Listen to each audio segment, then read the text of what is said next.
Meron na pong pahayag ang ina ng napaslang nasawi na si Paulo Tantoco. Ayan. Mother of Paulo Tantoco speaks out on grief and media narrative. Bilyonaryo ba yung media na yon?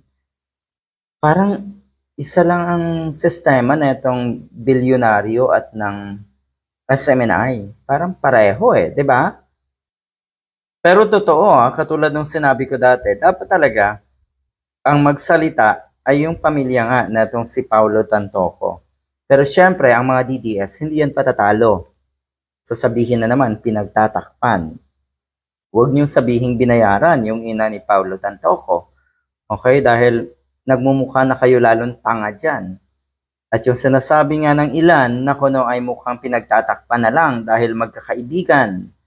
Etong mga ito, tanga pa rin. Yung mga banat nyo na yan. Talaga itong mga DDS. Etong bilyonaryo na media na ito, may news channel ata to. Ito daw kasi ang unang naglabas noong mga post ng isang DDS na kolumnista na mukhang dati pa ay fake news king na daw. Abay, meron palang counterpart etong sa Sara Duterte. Fake news queen at saka fake news king. Yun nga daw na si Tiglaw. Anyway, eto, mahaba ito.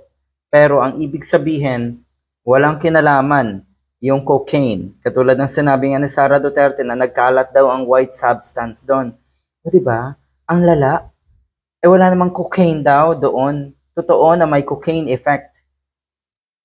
At dito sa statement na ito, mukha ring may inamin etong ina ni Tantoco.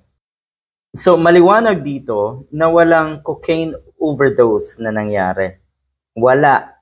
Cocaine effect, oo. Meron daw talagang, or isa sa mga rason.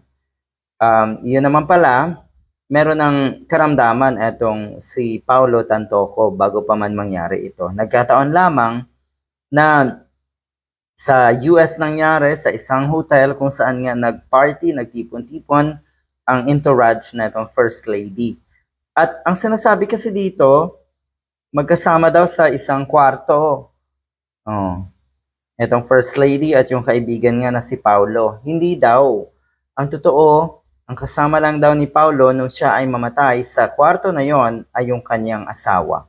Kasi yung kanyang asawa ay mukhang part of the entourage nga na itong si First Lady. Kaya nag-join itong si Tantoco. At walang masama doon sa tingin ko.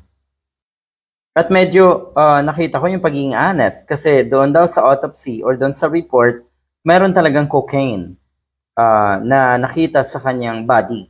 Pero it was never an overdose. Kasi hindi naman pwedeng gumamit doon daw at napaka-strict ng hotel na yon. O sabihin na natin, kahit saan, strict dapat. Pero talaga ba? Para lang ma-justify nyo na mga bangag ang nasa Malacanang, ay iuugnay nyo etong walang kinalaman sa politika, di ba? Para lamang magtagumpay yung kasamaan na itong mga DDS nga na ito. So ayan, ito pong bilyonaryo post or ito pong bilyonaryo ay mukhang may nakikita tayong kakaiba dito Mukhang ito ay pinoprotektahan din ang mga Duterte. Kaya mag-ingat kayo. Huwag kayong agad maniniwala. Huwag tayo agad maniniwala sa mga post na itong bilyonaryo na media na ito. Good luck!